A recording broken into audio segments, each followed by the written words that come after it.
Well, good morning. I almost said happy Monday. I wasn't here in the studio yesterday, so it always feels like the first time we get a chance to talk together that I'm saying happy Monday to you. But no, yesterday was the phenomenon. We had a chance to see the solar eclipse. We're going to talk all about that in just a second. Let me welcome you into the show, first of all. It is The Real Monica Adams Show. I'm your host, Monica Adams, and we are in the gorgeous Envita Health and Wellness Studios. You know, every time we have somebody new that pops in for us or they're our guest, I always love to hear this one thing. They say either, oh my gosh, this feels like I'm walking into somebody's home, or a beautiful resort because of the palm trees. And that is exactly what we wanted to design a year ago. I cannot believe that we have been in these studios for almost a year. We're approaching that coming up in June. We launched the show, though, if you're brand new to us, back in March. And I met so many people yesterday out in Perryville. I'm hoping they get a chance to watch this morning. There were people that were just lining the roads as we were driving south, trying to inch along south. One of the biggest things we're going to talk about with regards to the review of the solar eclipse was the unbelievable traffic that had nothing to do with an accident, traffic that had nothing to do with weather, but just the phenomenon of it all, of everyone traveling south, trying to get in to where the totality was. And they kept saying it would be like Cape Girardeau or Poplar Bluff. We made it as far as Perryville, and we saw totality. My mom was texting me from Lake St. Louis, and she's like, oh, it got to about 75%, and then it moved on. So she never was able to take the glasses off. Were you? Because that is truly where you were able to hear the oh my, oh wow, from kids, from seniors alike. I want to thank David Avery. David is one of my followers on Instagram. He took that picture in Texas, just outside of Dallas. Isn't that stunning? He took that with his cell phone. How many of you had a chance to take pictures like that? Did you have the lenses on your telescopes or on your cameras? We talked with Beckett Moore, our aspiring meteorologist, yesterday, and he was talking about all the different lenses that he had. I can't wait to get his reaction when we talk to him tomorrow. He's traveling back from Hot Springs, Arkansas. But I'm going to be looking at all the comments. I want to know where you watched it.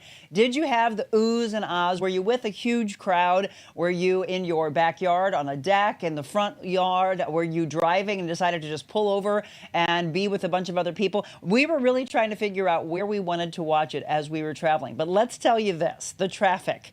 All right, you know I did traffic reporting for Fox for 15 years. I went over to KSDK, did traffic and anchoring for the last 3 years before I left. This was 61, 67, and then I panned off to show Interstate 55 through the trees, which was no better. In fact, you can see that was just at a complete standstill.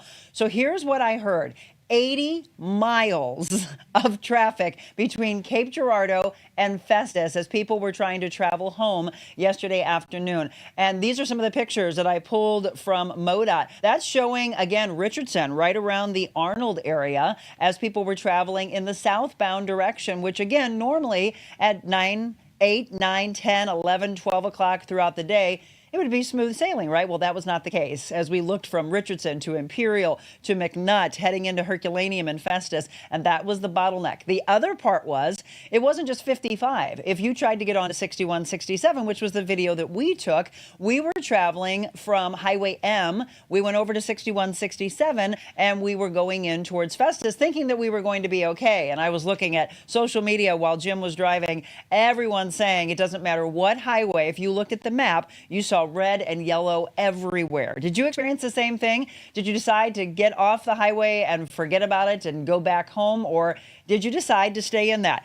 Jim literally said this afterwards.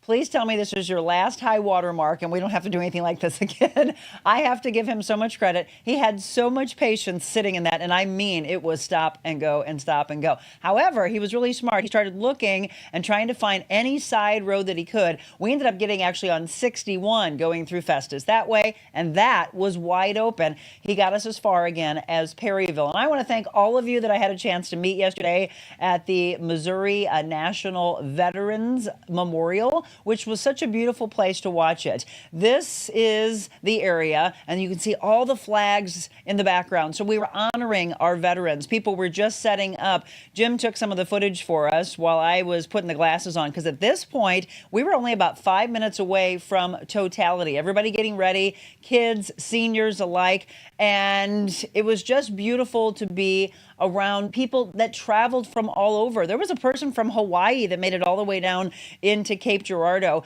I think the really interesting thing was there were people that were going to go to Texas, and then they found out about the cloud coverage and they decided, nope, we're going to go and fly into St. Louis and then travel south where there's going to be totality, Cape Girardeau, Poplar Bluff. They may have had a huge wake-up call, though, once they got into maybe their rental car trying to get into the area. But yeah, look at all that. It was just completely packed. I'm so glad we got really lucky to find this, Missouri's National Veterans Memorial. If you've never been, those people right there were from St. Louis. I had some people adjacent to us from St. Louis as well. Of course, back in 2017, I was reporting on this, had a chance to cover that right in front of the Missouri, the MoDOT headquarters. And it was beautiful back then, but I was watching yesterday, I was flipping around on the different social media channels, and I watched Beckett's reports from Hot Springs, Arkansas. And he said he remembered when he was 7 years old what he saw back in 2017, and he believed that this was just so much more. And I immediately commented to him and said, I 100% agree with that. We all saw it back in 2017. We took the glasses off, but I do not remember the sight that we saw yesterday. It really took my breath away. It was, everyone's using the words of surreal, the phenomenon. We'll never see anything like this again in our lifetime as far as totality here in St. Louis. So I hope that you did take the opportunity to go out and travel to see it. One of the most important things, what Jim's doing there, is putting the proper glasses on. And I was giving you the numbers that you needed to check to make sure that you had the proper glasses. We did not have any as we were heading out, and I told Jim, I'm only going to drive so far before I say, forget it, because we're not driving all the way down south and not having the right glasses. We pulled into the Mobile on the Run, right there off of Highway M. There were two people coming out of the gas station, and their T-shirt said, twice in a lifetime. Excuse me, I went into the Mobile on the Run. We went into the Antonia Fire Department. We went into Walgreens. We went into other supermarkets. They were all sold out, sold out, sold out. And then here's these two people walking out. I looked at Jim and I said, ask them if they have any glasses or if they know where we can get some. So that was Doug and Barbara and their son Owen from Troy. Thank you so much, because they had extra glasses. I bought them off of them, and that gave us the opportunity to see that. Because if we had traveled all the way south and not had the proper glasses and then just tried to be there around the people, I would have missed a once-in-a-lifetime opportunity, because, again, the views. I took some pictures of it. I posted as much as I possibly could in some reels on social media. I hope you had a chance to see that. But Zach's been putting together a bunch of pictures and video for us. It was, again, watching the beginning of it, which was right about 12:45, and then taking it all the way till about 2:15. And then we decided to start driving back because we were trying to get ahead of the traffic. That did not happen. You see that smile on my face? I hope that was all of yours, because, again, it was just awe-inspiring. I mean, everything you could hear from people around us was just, oh my gosh, it was just absolutely beautiful. And that's what I would like to know, where you watched it, what your reaction was, if you had kids around you, if you had seniors around you, and what their responses were. So, yeah, that was the picture that I took. But look, I mean, the thing that everybody always talks about is how dark it gets.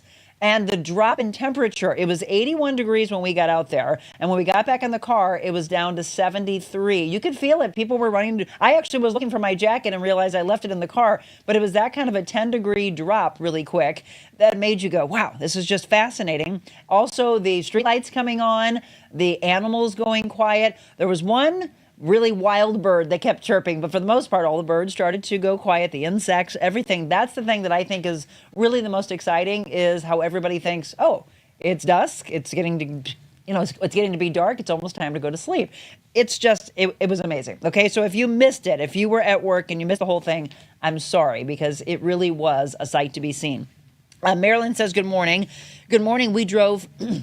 Sorry, there's a frog in my throat. We drove to Murfreesboro, Illinois, and were able to take off our glasses. Yes, that's the biggest thing. If you were not able to be in an area where you could take the glasses off, you missed what we're talking about, because the sun and the moon, again, coming over, the moon coming over the sun is one thing. But it's when you're able to take the glasses off in those, 2, 3, 4 minutes, depending on where you were, that is truly what I think is awe-inspiring. The whole thing is fascinating, but it's that part when you're like, oh my gosh, I can't see. It's all completely dark. Take the glasses off and look at. I also was seeing the red flares, and I saw something that said There are hundreds of Earths that could fit in one of those flares. Hundreds of Earths. That makes you really understand just how magnificent it is.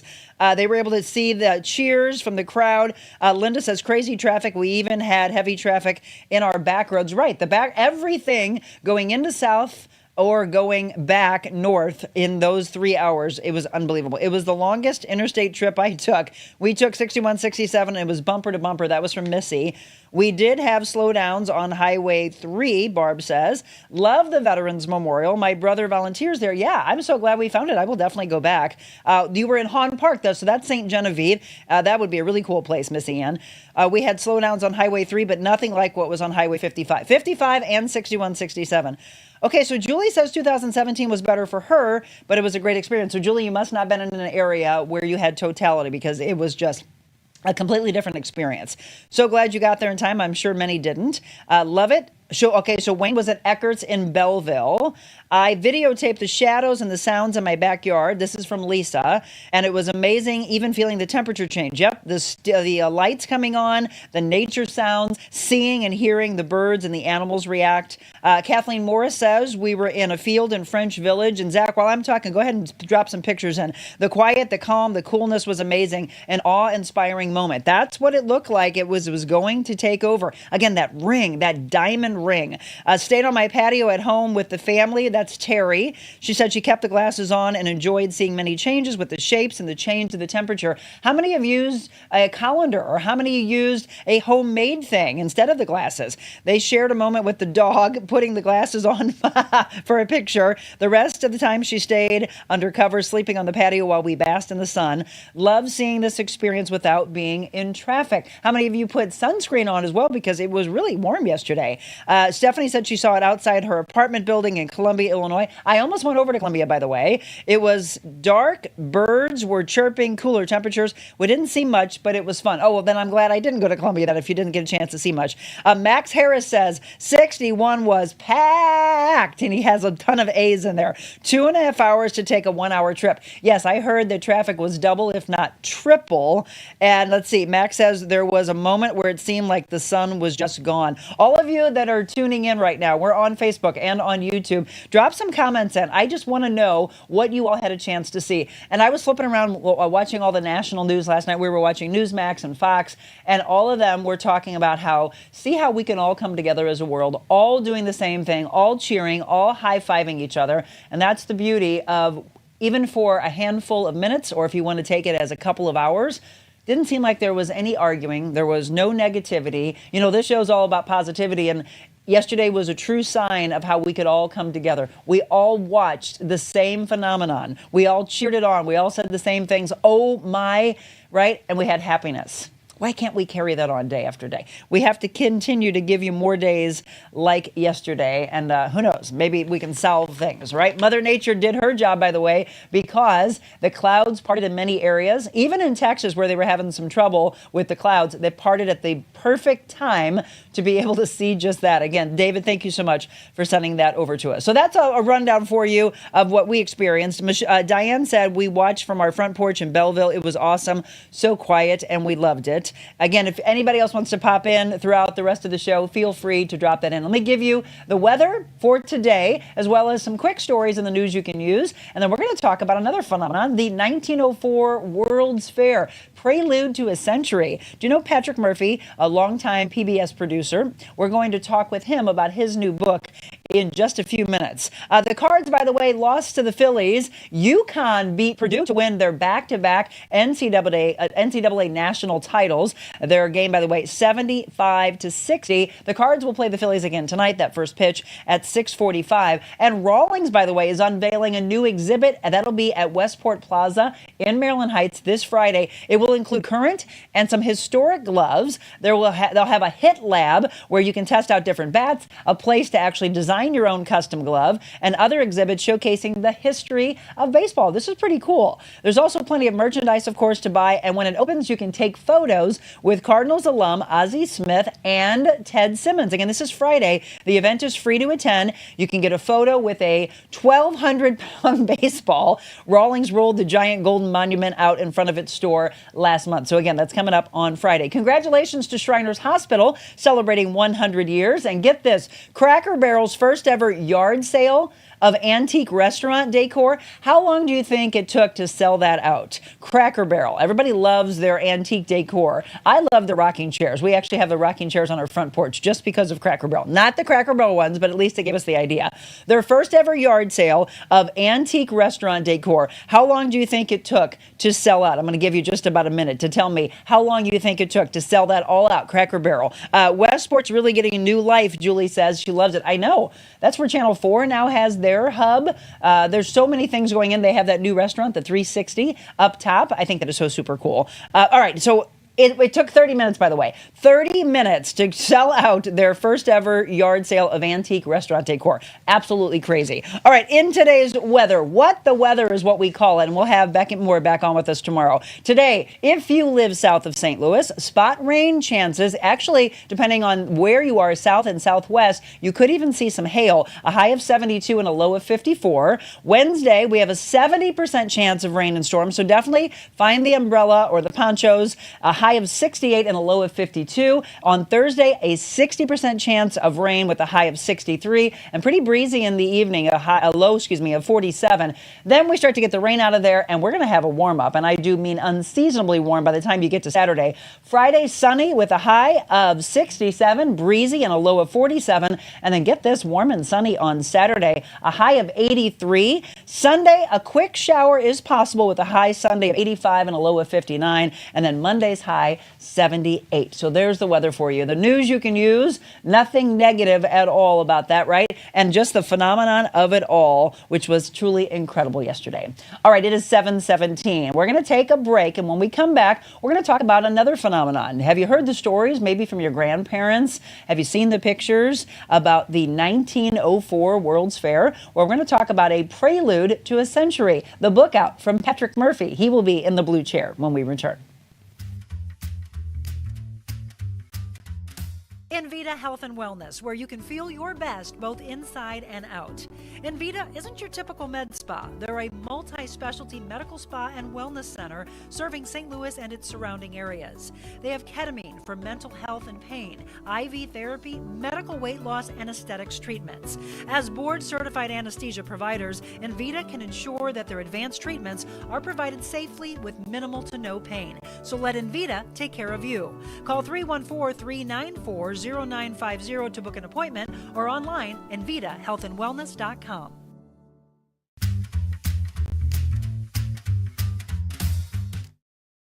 Well, welcome back. It is 7:18, and thanks so much again for being a part of the show. If you're new, by the way, I know a lot of you I met yesterday. Drop in and tell me where you're watching from, and if, in fact, we did meet yesterday, because it was so cool to meet each and every one of you witnessing the phenomenon. We're going to talk about this book in just a second, but let me welcome our guest. Again, longtime PBS producer, host, Patrick Murphy. Thanks for being with us. Thank you for having me. I'm excited to talk about another phenomenon. Right back in 1904, it is the Prelude to a Century, and you can see the book there on our table. But let me ask you, where did you watch the eclipse yesterday? Kirkwood, downtown Kirkwood train station. Oh, were there a lot of people there? No, that's why we wanted to go there.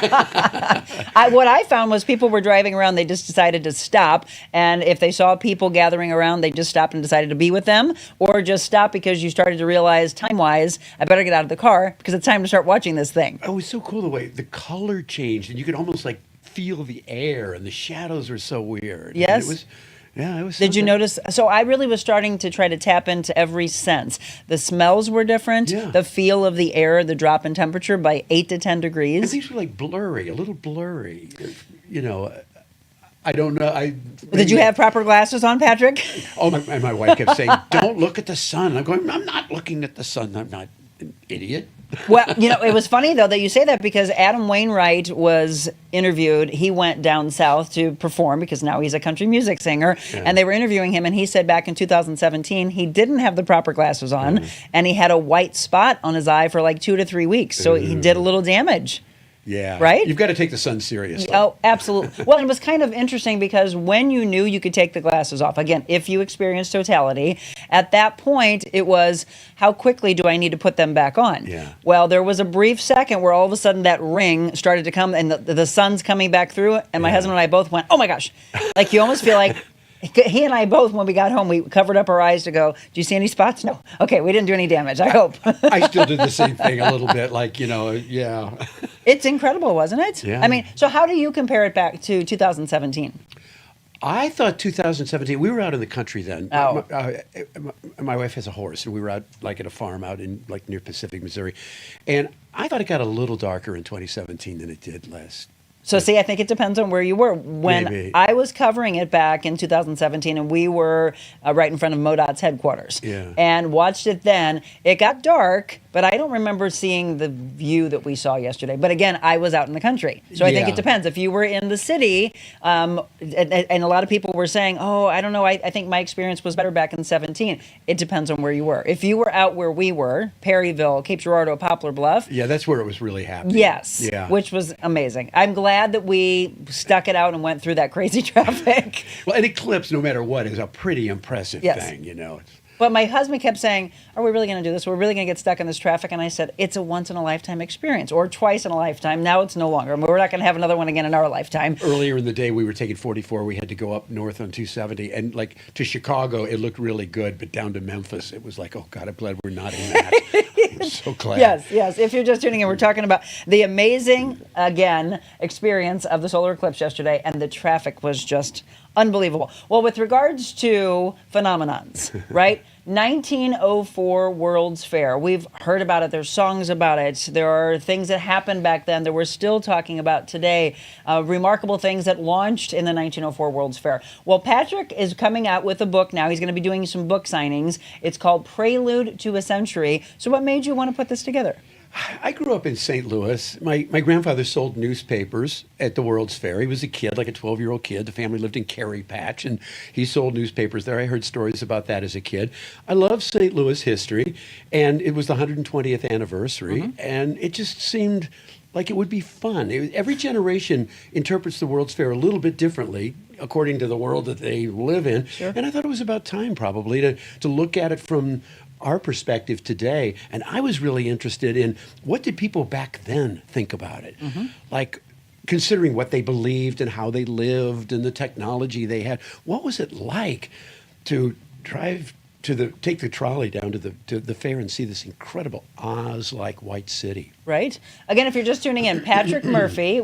There's something in the studio. I was like, I'm I'm sorry. No. Hey, While I was talking, I was there's thinking, some water am for I you. going to make it? I know. I was breaking down the eclipse, and I'm like, God, there's something in my throat. There's something in the No, studio. I'm just so emotionally moved by 120 years, we think about that. You just brought up, Patrick, a very interesting point, which is this, and this I have in front of me, Yeah. technology. We didn't have all of this. But they had technology What was theirs? that they knew was going to affect their world. Remember when you're too young, but we remember when computers came out. We all wondered, like, what are computers? Everybody says they're going to change our lives, but like, how? Right. And back then, people were going wireless telegraphy, flying machines, automobiles. Can't afford one. Probably Right. never fly in one. But like the world in 1904, people were thinking the world is going to be really different in 1954. Yeah. 2004. Right. In the book, there's a picture that somebody drew in 1910, which was after the fair, but it reflects the mentality of Olive Street, what it will look like 100 years from now in the year 2010. And how different is it? It looks a little bit like Olive Street, except they're like flying ships Oh, on yeah. the horizon and strange vehicles. And like the future is never quite the way you think it's going to be. Sure. I guess you could say the future isn't what it used to be. No. Well, it's interesting, though, because I know they've tried to come out with these flying cars. I think actually over in Illinois they've Yeah. got, right? Yeah. So I don't think that's far off, but it's taken, if they believe it was going to happen in 50 years, or we think 100 years from now, Yeah. how different life is. So tell us, in putting this together, what have you found that is so remarkably different from 120 years ago? I think it's not a thing as much as a way of thinking. Okay. I think people You think of the 20th century. This was 1904. The Right. century had just started, and everybody was wildly optimistic about it. All these machines are on the horizon. Every problem that humanity has ever had is going to be solved through technology. We stand on the other side of the 20th century, and when we think of the 20th century, we think of, oh yeah, World War I. Yep. Oh yeah, the Depression, the flu epidemic. The, Polio, all the- yes. World War II, Right. atomic bombs and all of that.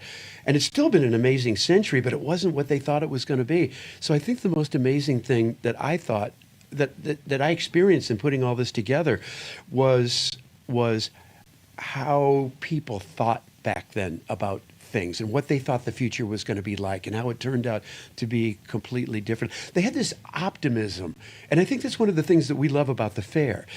Somewhere, like I know in our house, we have a couple of photos somewhere on shelves when we were young and pretty and smart and the whole world wanted to visit us. And I think the World's Fair, that's one of the reasons I think that we're so obsessed by the World's Fair, because it was like a time when the whole world wanted to visit us and be with us. And Well, we were proud, right? Yeah, and we were smart, and we were the fourth biggest city in America, and we were cute.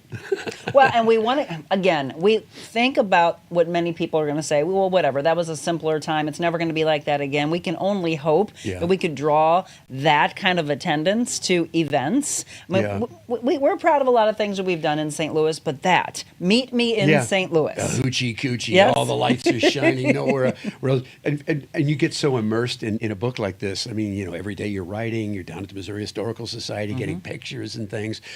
And you become so obsessed by it, I think, if you're doing it right, that you almost live in that time. So after a while, I look at the pictures and the costumes, their clothes don't look funny anymore. And it's like we could go to 1904 in a time machine after the show, and I could get you a trolley. I could get you an ice cream cone. I feel like I could really live in that world because you submerge yourself in it. And we're looking at some of the pictures, by the way, from the book. Again, Prelude to a Century, just absolutely beautiful to think of pictures back then and then now. And even thinking of the World's Fair Pavilion, which, by the way, I still love to go to at Forest Park. There's events that they hold there. But these pictures of a simpler time, just look at how everybody's dressed. I'm big into fashion, Patrick. So that is what I look at. Yes, they are. And it was a simpler time to us, but to them it was a complex time. It was a time of change. The city was being flooded with immigrants and people spoke different languages, and there was a lot of poverty and pollution, and to us it seemed simple, but to them it was like as confusing as our world is today. But isn't that a powerful thing to say, that we all, if we take this 50 to 100 to 120 years from now and they look back at what we have right now, they might be like, oh my gosh, it was so much easier for them, right? Time, 2024. We don't appreciate the now. Yeah, and the interesting thing about history is you do get to take your head and put it in a different place and be able to see everything a little bit differently. And that's the fun of it. It's like the fun of travel. Everything is a little different. There's a quote in there, the past is a foreign country. They do things differently there. I like that. Yeah. If you're just tuning in, we're talking again with Patrick Murphy about this book, Prelude to a Century. And you're doing some book signings coming up in just a couple of days, right? The big one is on April 11th. It's all April 11th at Missouri Historical Society. Reception starts at 5, and then auditorium opens at 6:30. I'm going to do an hour presentation with about 80 slides. Great. Oh, yeah, it's all there. Thank you. Yeah, you bet. So there's Thursday, April 11th, 5 to 8 p.m. at the Missouri History Museum. That's the book launch. And then Webster Books, Main Street Books, Washington, Missouri Library, Cary Cottage, Campbell House, all of these from the 11th, all the way, as you can see, through the 28th. The book itself actually came out for people to order, though, back in March, right? This never happens. The book came out early. That never happens. I did one on the Irish in St. Louis. Yes. We needed it to come out by St. Patrick's Day, and we weren't sure. And it came out hours before we needed it. Yeah. And there it is, by the way. The Irish in St. Louis, thank you. From Shanty to Lace Curtain, places to pray, holy sites for those, if you don't know, this is a very faith-based show. And for those that would like to know some of the holy sites in Catholic Missouri, Patrick did that as well, places to pray. And then Candyman, the story of Switzer's licorice. I love that. My mom and dad used to bring home, we had a friend actually that worked there, and I just thought it was the coolest thing. And these are the things that people who are younger don't understand about the history of St. Louis. My dad worked there. My grandfather worked there. Oh, really? And my great-grandfather from Ireland worked there. Oh, very so I rich grew history. up on First Street in the factory down there on the East Bridge. Love it. Yeah, so it's a great Irish candy story. Yeah. Oh, we have a proud Irish tradition here in St. Louis. Sure So there's do. some of them. Again, I know a lot of you like to be introduced to new books. So there's a handful for Thank you. you. But the one we're talking about now, we're going to take a quick break. When we come back, my husband actually has a really interesting question for you, which I loved.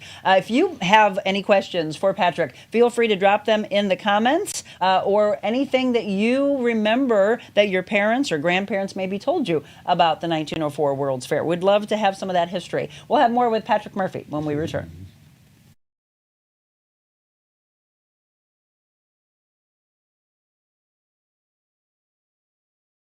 Truly an incredible human being, and just what you're doing is so inspiring. This was really a cathartic experience for me. So I appreciate you, love you. It's been an honor to not only just be here on set with you, but just to sit in your presence. You inspire everyone around you, from your motivational speaking to your podcast here, to just being the human that you are. It's just such a joy to be able to see you at this point in your career. Really following your passion, fulfilling your dreams, and encouraging other people to do the same. I feel that I've been missing out. I believe God places people like you in people's lives for a reason. You have definitely been a God wing for me.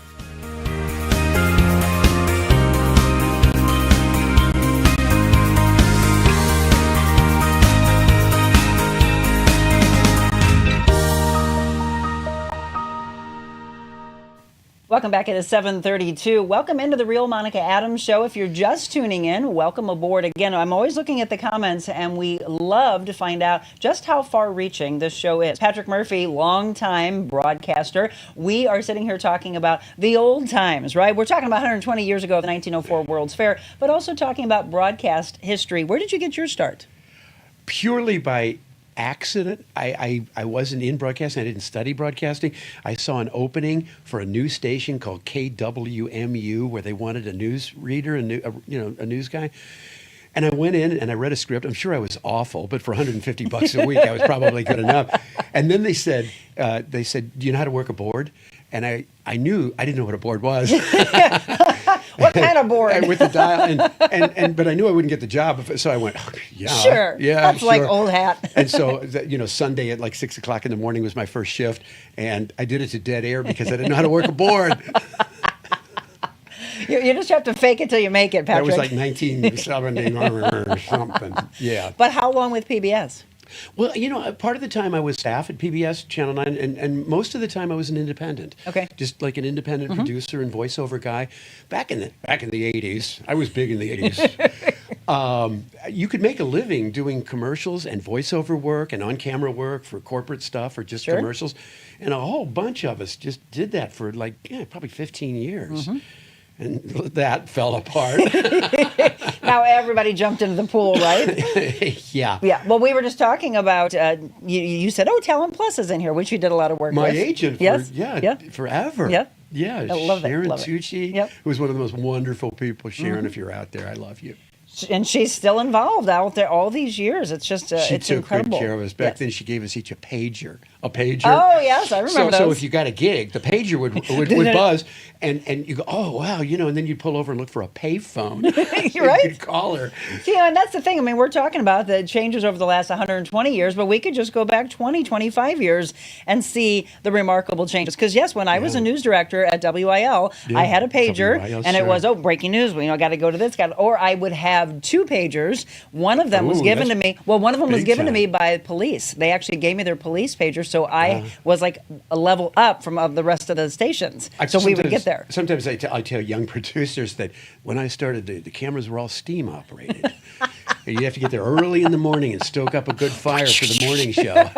And I hate to tell you, some of them That's true. believe it. Oh, gosh. So vulnerable. So innocent. You know what? We said if you have maybe some beautiful stories that your parents or grandparents told you about the World's Fair. Patrick, I'm sure, would love to hear them. To get the book together, The Prelude for a Century, how many different people did you talk to get ready for this? collections of postcards, and anything in color is great for a book. If you Sure. get something, Missouri Historical Society. Oh, they just knock themselves out to take care of you. St. Louis Public Library. They've got these glass plates. The Missouri Historical Society. Said, would you like to see our undigitized photos? Absolutely. And it's like, yeah. Like a kid in And a so candy they brought store. a box after box after box of stuff that nobody's seen. So Beautiful. there are a lot of pictures in there that, that's the thing. The World's Fair, it has been covered before. So you want new images and new stories and Sure. new ideas. This is organized sort of around maybe about 90 different stories about interesting things that happened at the fair and interesting people and yeah. Oh, the camera. It was probably the first. Where is the Ferris wheel axle? I know. Where? I'm not going to tell you. You have to read the book. You got to buy the book. You have to buy the book. But that's the axle that they're always talking about in the upper right-hand corner Okay. there. And, there's this urban myth that it's buried in Forest Park somewhere. And that's an urban myth. That is a St. Louis urban myth. And I know what happened to it. Do you reveal that in the book, I hope? Yeah. Okay, so you have to get the book. Again, it's Prelude to a Century, the 1904 St. Louis World's Fair. Patrick Murphy is the author. The book is available pretty much anywhere we can get books. Yeah, it should be. Better be. It's been out since March, but he's doing, again, Yeah. all of his book signings, which at the end of this next 25 minutes will show you where you can go and get it signed by Patrick and get a chance to talk to him about You can putting go to this all together. PatrickMurphyAuthor.com you can do too, and Okay. we'll mail you one if that's. Oh, well, look at that. Will you sign it for him? I sure will. Yeah, because you need a signed copy of this. Okay, Yeah. my husband said all the villages. Yeah. Okay, he wants to know what happened to all of them. Does anything still exist that they put together during that time? Well, most of the fair was made out of a stuff called staff, which is it's like paper mache. Okay. So they've put up these palaces, some of them like over 10 acres in size. They were huge, Mm-hmm. these beautiful buildings, but they were designed to be torn down. So they were made out of like wood and paper mache, and they looked gorgeous, but they were, it was just illusion.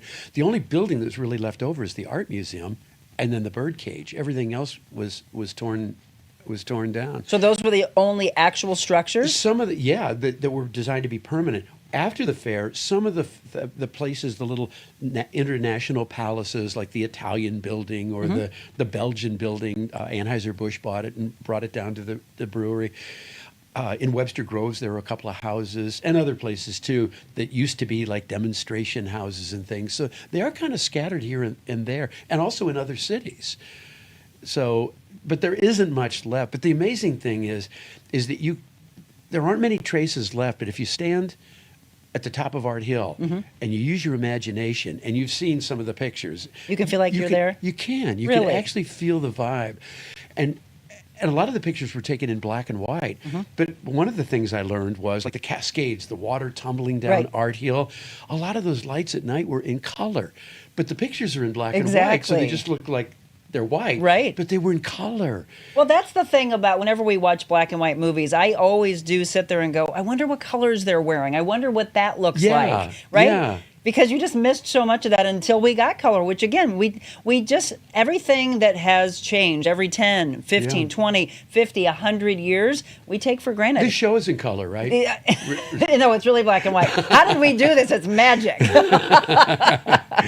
What did you find to be, if you could say maybe one or two things, the most fascinating that you learned about the last 120 years? How fast St. Louis was growing back then. Prior to the fair, the border was like Jefferson, and then it was Grand, and then about the time of the fair, people were saying, you're going to have it in Forest Park. Some people wanted to have it in Carondelet. Some people wanted to have it on the riverfront. Oh, okay. Some people wanted to have it in O'Fallon in the north, and they agreed on Forest Park. But people were saying, it's so far out. How are we going to get there? Only rich people will be able to go there. So they put in trolley line. And then all of a sudden, Kings Highway, by the time of the fair, by the time of the 1880s. But it just, one of the things that amazed me was just how fast this city grew. They just couldn't make enough bricks fast enough to build the buildings. Well, and let's talk about what would have happened after that. So you have this phenomenon that happens. It draws people from all over. Yeah. You have what is just so exciting for everyone to experience. Yeah. And then did it create a lot of growth for St. Louis after that? It did. It did. We for a long time we just had a lot of international recognition as being a really important, which was the whole idea. David Francis, who was kind of the mastermind brain behind all of it, Francis Field and Francis Park, he was really upset that Chicago got the 1893 fair. So see the Chicago St. Louis thing even it back existed then. back then. Yeah, and so he wanted to make sure that we had the biggest fair. And you always hear hype that everything gets hyped. This was the biggest. This was the best. Right. But the St. Louis World's Fair was bigger than any World's Fair that had occurred up until then, including Paris, Philadelphia, Buffalo, all of these places. It was twice the size of the Chicago World's Fair. And it Wow. wasn't just Forest Park. It was the Washington U campus, and it was all of that area between Washington U on the other side of Skinker, west of Skinker, up to Clayton Road. So it was gigantic. It was 1,600 acres. They had a railway going around the entire fair because you couldn't possibly walk it. And so why St. Louis? Why was St. Louis chosen? Well, the hook was the 1803 Louisiana Purchase. And it Okay. was going to be the 1903 World's Fair, but they just couldn't get it together quite fast enough, and they were trying to get other countries involved, and they needed another year. So they changed it to the 1904 World's Fair. Didn't make a big deal out of changing the date. It was like, oh, did we say 1903? You misheard us. we meant 1904. And yeah, we really did benefit from it. 20 million people came to the Oh my gosh. came to the World's Fair, passed through the turnstiles. And again, we should be so proud of that and be Yeah. able to look at that. And I just wish we could take some of that and continue to build the rich history that is St. Louis and what we all saw. I mean, again, so much. How about take us back to the things that launched that? So, you go back to the 1904 World's Fair, and I love when grandparents sit down with their grandkids and say, Yeah. did you know that this started because of the World's Fair? Give Yeah. them some of those things. Well, Ice cream, cream, yes. ice cream, and again the hot dog.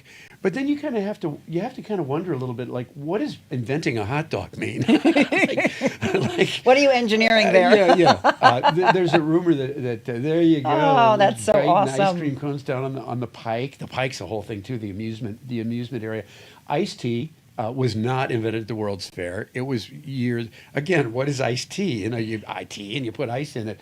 One of the big inventions was something called fairy floss. Fairy floss? What was that? We know it as cotton candy. Okay. Yeah. But it was called fairy floss? And it was invented by a couple of dentists. Of course, to Yeah. keep them in business. Yeah. And fairy floss was a big hit.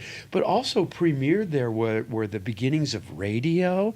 But they didn't talk about electricity as much as they talked about where sounds are transferred on a beam of light. They had the beginning of a fax machine. People would go into this one palace and they would write their name, and on the other side of the room, transferred on a beam of light. They had their own fax machine back then, They had their really? own fax machine. And when they were talking about flying machines Yes. back then, they were talking about big blimps, basically dirigibles. And people were fed. In fact, the Wright brothers came to St. Louis, and there was going to be a $100,000 prize to anybody who could do like an L-shape 10-mile thing in a flying machine. $100,000, which we back Wow. then today, That's God, like millions. It'd be like 30 times. And the Wright brothers said, "No, this is impossible. Nobody could ever do that," and nobody did. But people were just totally blown away by seeing these things that they'd only imagined or dreamed of. Yeah, and we're still talking about it. Well, that's what I said at You the very could still beginning. write a book about it today. Exactly. And see, I think that's the fascinating part, is to continue to go back into history and see what are we still discussing 120 years later, right? Yeah. So was it ice cream or ice cream cone? Ice cream cone. Ice cream cone. That's what I thought. So a lot of people say, "Oh, ice cream," No, and I'm ice like, cream. "Nope, it's the cone." I think they were eating ice cream Yes. hundreds of years ago. Yes. But putting it in a cone, Yes. only a St. Louisan could think of Which that. is still fascinating, and we're Yeah. still using it all these years later. Where'd the waffle cone come from? Do we know that one? They had waffle cones. In fact, one of the somebody had a waffle cone was just making waffles. Yeah. And the myth, or I don't know if it happened or not, was that somebody took a waffle cone and reshaped it because they ran out of cups and put an ice cream really? scoop in it. And here's our ice cream cone. Yeah. Yeah, deal with that. Yeah. Right? Yeah. Any questions that you all have? Let's see. Marilyn says, I am a lifetime St. Louis resident. Until I met my chiropractor, did I know there is a lake in Overland built for the diving trials. Most do not know it exists. I assume this was something different than the World's Fair.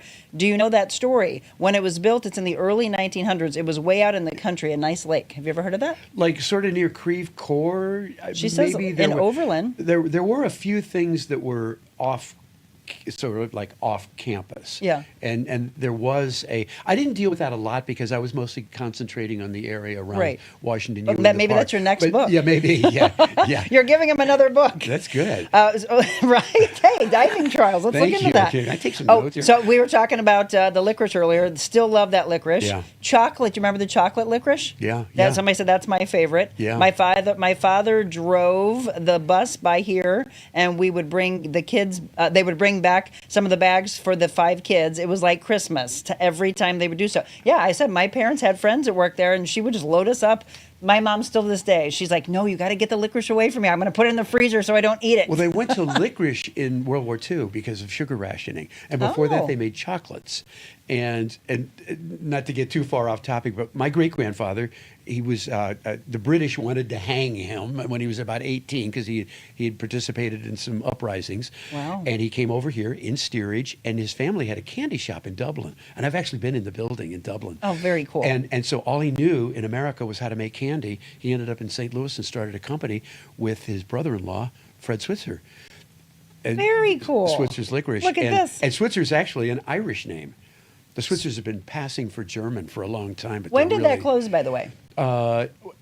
in the early 2000s. Yeah. And then it reopened again, and it's back in business again. It is? Yeah. Oh, I is. didn't know that. Yeah. Oh, very Mike cool. Switzer and a friend, Dan Warner, they started it back up again. When did it reopen? They bought a couple of years ago. They very bought the cool. trademark back from Hershey's. Man, it's a Candy wealth is of a knowledge wealth here. of information. Yes, yeah. exactly. But licorice was a basic food group in our house, like vegetables. All of our, Yeah. exactly. Why not? It is. Yeah. Okay, so if you're just tuning in, one of the things that Patrick and I both said that we love is the fact when you're in television or radio, I mean, we would be able to do long form in radio, which I enjoyed, but this is exactly why we started this show. One of the many reasons, to bring you business spotlights on incredible humans that are doing wonderful stories and books about, again, our area, but the ability to not stop a minute and a half to 2, or if you're lucky, 3 minutes. We were talking a little bit, like I've done a lot of, and by the way, I'm grateful for anybody who wants Sure. to talk to me for any length of time Yes. about anything. But this is so much fun because usually you get 3 minutes. Patrick, that's long. Trust me. I know 3 minutes You're- is long. You're lucky if you have 3 If you're minutes. really interesting, you get 3. Exactly. So you go, it's a book. What? How much time have we got left? It's a book. You got to read it. You got That to read is, it. it is so true. We would bring guests in on the set, and I would be like, "Well, hurry up and sit down, and don't say niceties and hello, because we got to get right to the topic." Yeah, but come tomorrow to the around 6:00 or 5:30 to the Missouri Historical Society. Thursday. Thursday. Yeah, Thursday. Not I'm sorry. tomorrow, Thursday. No, Thursday. Let's put it up again. Yeah. Thursday, he is going to be That is at the gonna be Missouri fun. History Museum. And I'm going to try really hard to do a really good presentation for you all. Of course you will. Yes. You won't have to try too hard. He is such an incredible. I remember meeting you, I think, at, I don't know if it was 2. I think, yeah, because you Channel came into 2. 2. Yeah. Yeah. And did some. And we again, did 3 minutes. I think you had 2 minutes and 57 seconds. Just kidding.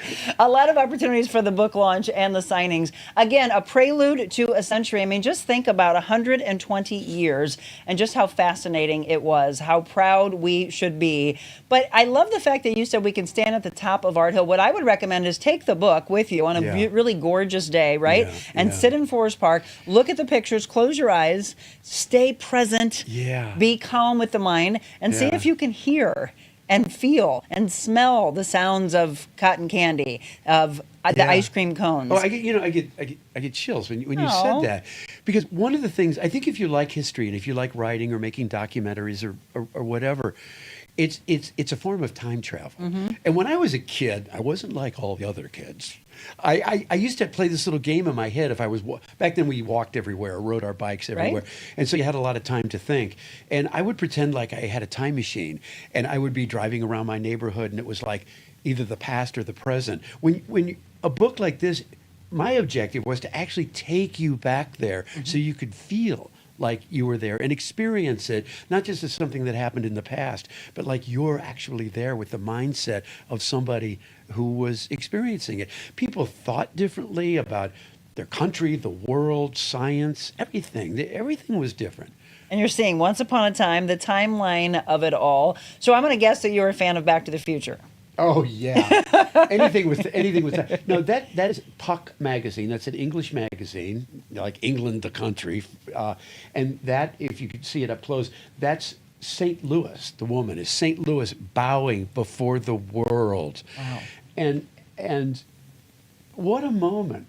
Like, when was the last time we bowed and received the accolades of the entire world? Exactly. I mean, that's what you have to wrap your brain around, is we're not just talking about states coming to St. Louis, right? No. We're not talking about the United States and people traveling throughout the United States. We're World's talking about the Fair. world. How many million did you say? 20 million people went through the turnstiles. Yeah. And, I mean, look at just how lofty that poster is. I mean, it's designed to take you to a more beautiful. There was a movement back then called the City Beautiful movement, at the turn of the century, late 1900s, and late 1800s and early 1900s. The idea was, if we built beautiful cities, everybody's civic spirit would be elevated, and we would, instead of slums and industrial areas, that we'd be living in these places like Oz or Olympus. and so the World's Fair was designed to be a model of an example of what cities could be. The possibilities. Yeah, with statues and fountains and palaces and columns and colonnades and all of that. And people were just absolutely not. Now, the art museum is right behind that. That's Festival Hall. And on Art Hill, that's Art Hill. And when they tore it down, then you could see the view of Art Hill that you see now with the art museum behind it. And the dome of that building right there was bigger than St. Peter's at the Vatican. Really? In Rome. Yeah, and it contains the largest pipe organ that was ever made, which is now at Macy's in Philadelphia. I had heard that. Yeah. Again, the historical thing, but I think the pictures, just flipping through and seeing these pictures, the black and white, the color, the imagination of the black and white photos and what the colors look like. I think it's really fascinating of what you said of where they were considering having the World's Fair. I can't imagine anywhere else besides Forest Park, but that's because we knew it was there. Yeah, the art museum was designed by Cass Gilbert, who also designed the Supreme Court building, the public library downtown, a bunch of buildings. And he was so hard to work with. And they kept on saying, we've got to change the art museum to make it affordable. We've got to do this. And he would storm out, and, temperamental, artistic guy. So they built Festival Hall in front of it. It was like, do whatever you want. We're building Festival Hall. And when they tore it down, then finally it assumed its rightful place on art. But, when you know that kind of stuff, or you've heard that, I think it enhances your whole life. Yes. You go, like, I love to take friends from out of town and just drive them all over the city, north, south, everywhere, and go, do you know that 1876 this was? I think people like to know. I think we all have a fascination with the past. Absolutely. We want to know where how we we came got from. here. How did we get here? Yes. What we should, at least. We were driving over the weekend. We left the St. Louis City SC game, which, by the way, have you been? Because, yes. The stadium is just so beautiful. Again, talking about being proud of things, we should be so proud of that stadium. Yeah. It is really fascinating. And I do hope a lot of you get a chance to take your kids and go to it, because it is, to me, the most beautiful stadium we have right now in St. Louis. It's really cool. And the crowd, and how positive everybody is, and how everyone comes together. It really is. It's quite an experience. But we left there, and we were trying to beat some of the traffic, and we were driving through, and all of a sudden my husband's like, oh, I haven't been through this area. And then he stopped and he goes, oh, this was Gaslight Square, which my mom and dad used to be jitterbug and swing dancers. Yeah. And I looked around, and just as like you and I said, we got chills earlier about thinking about the past. Yeah. I sat there and got a little teary-eyed to think, because my dad's been gone since I was 24 years old, but they were champion swing and jitterbug dancers. And I stopped for a second. I'm like, can you just slow down? I want to imagine my parents young, dancing, walking these streets. That's when you start to really immerse yourself in where we've come from. I guess it's the very first page probably, there's a little chapter about time. And there's certain places, and St. Louis is one of those places, where the past never entirely goes away. It's like in the shadows. It's around the corner. It jumps out at you every once in a while and says, Hi there. I'm still here. Yeah, and St. Louis has a relation because it's such an old American city, and it's been through so many changes, and there's a lot of it left that you can still have that connection with the past, and the World's Fair is one of those things from the past that is not going away, and it informs us about who we are today. And again, we've had a lot of festivals. We've had a lot of things that are drawn into St. Louis. I hope we get more. Yeah. I know people always talk about the negative side of St. Louis. They talk about the crime, et cetera. But if we clean this all up, can we draw something to that magnitude ever again? Why not? I mean, See? Yeah, I mean, Hope. why not? I mean, and I'm as bad as I'm a native-born St. Louis. I among my St. Louis friends, I'm always complaining, and But if somebody from Chicago or New York's got to complain about St. Louis, well, then that's Yeah. That's Puff something up the else. chest. But the way I actually feel, if we did it once, we can do it again. Absolutely. Why See? not? That's what this show's about, is hope and dreaming big, having some optimism and positivity. Again, let's show one more time. It is Prelude to a Century, Patrick Murphy, and he will be at the Missouri History Museum at 5 o'clock to 8 o'clock on Thursday. That's the book launch, April 11th, and then Saturday, Sunday, and then next weekend as well, Friday, Saturday, Sunday, I should say the following weekend. So there's a lot of opportunities if you cannot come to the History Museum on Thursday to get an opportunity to get your book signed and get a chance to talk to Patrick. I'm so excited that we have this and that you put this out there. Again, there's a lot of other books that we showed you earlier that Patrick has done. So an opportunity to immerse yourself in the past and realize just how proud we should be of our city. And I want to meet you. If you got Yes. stories at the book signings, part of the fun is hearing other people's stories too. Sure. And when you go to book signings, people like your family, the connection with Switzer's Right. licorice, or my God, Irish. That that opens up everything. That would go days. Yeah. But please, I mean, if you see me at any of these things, please come up and talk to me. I want to hear you. Absolutely. He wants to hear the stories. And also for all of you that are just tuning in and you missed the beginning of the hour, go back. That's the beauty of streaming. Go back and watch the show, drop comments in, and we do have Patrick tagged in this, so he'll get a chance to see those as well. We actually wrap up every show, Patrick, with a book. It's faith. Everyone always says, and I will do this. I hear you loud and clear on Wednesdays, Thursdays, and Fridays when I run the show mobile. We're from different businesses and from my house. Everyone's like, Monica, I miss you reading the devotionals, because we always read a devotional. So we have these books. They're called 100 Days to Freedom. So it's Stephen Arterburn. It's from depression. It's from fear and anxiety, from anger, from overeating. Which one of those are you feeling today? I always let my guests pick. Which one are you feeling? Depression, anger, fear and anxiety, overeating, and shame. That's the other one. I have to pick one of those? Yes, because we're giving them freedom from. We're I actually helping feel people. pretty good this morning. Yeah, but this is for everyone watching, right? Everyone watching. Okay, got it. Let's see. Let's do fear and shame for 50. All right, we're going to do fear. 100 Days to Freedom, breaking you from that fear and anxiety that you may have, trying to give you a little positive and optimism in your life. We'll do that, and we'll wrap up the show when we return. Envita Health and Wellness, where you can feel your best both inside and out.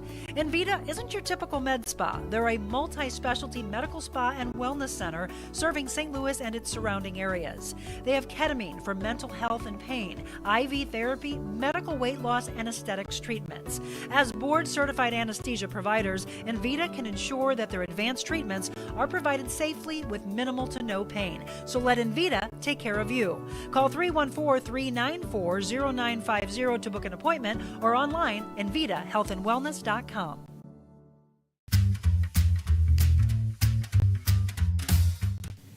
$7:59, wrapping up the Real Monica Adams show, and Patrick chose fear. 100 Days to Freedom from fear and anxiety, because we don't want you to continue feeling that day after day, right? So this one's day 29, and it's called Stressed Out. How many of you have felt that or feel that right now? In my distress, I prayed to the Lord, and the Lord answered me and set me free. You've probably heard this before. The Lord is for me, so I will have no fear. What can mere people do to me? This is Psalm 118, verses 5 through 6.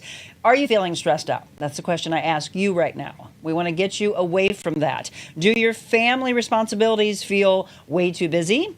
Or are you short on time to complete a project at work, possibly? Stress eats away at us, and yet some stress, if you can imagine, is good for us. It seems strange, right? But it is actually true. Stress is the way we strengthen our bodies. Think about exercise. Stresses the systems of our body as we work out, develops our strength and our stamina.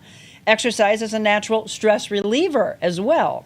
However, some of us feel stressed just thinking about a workout. Not me, but maybe some of you do. What do you do when you are stressed? Fear and anxiety can actually arise from too much stress that goes without resolution. As we carry our worries and our fear of the unknown, we can begin to accept the experience of stress as a normal way of life. So stop for a minute.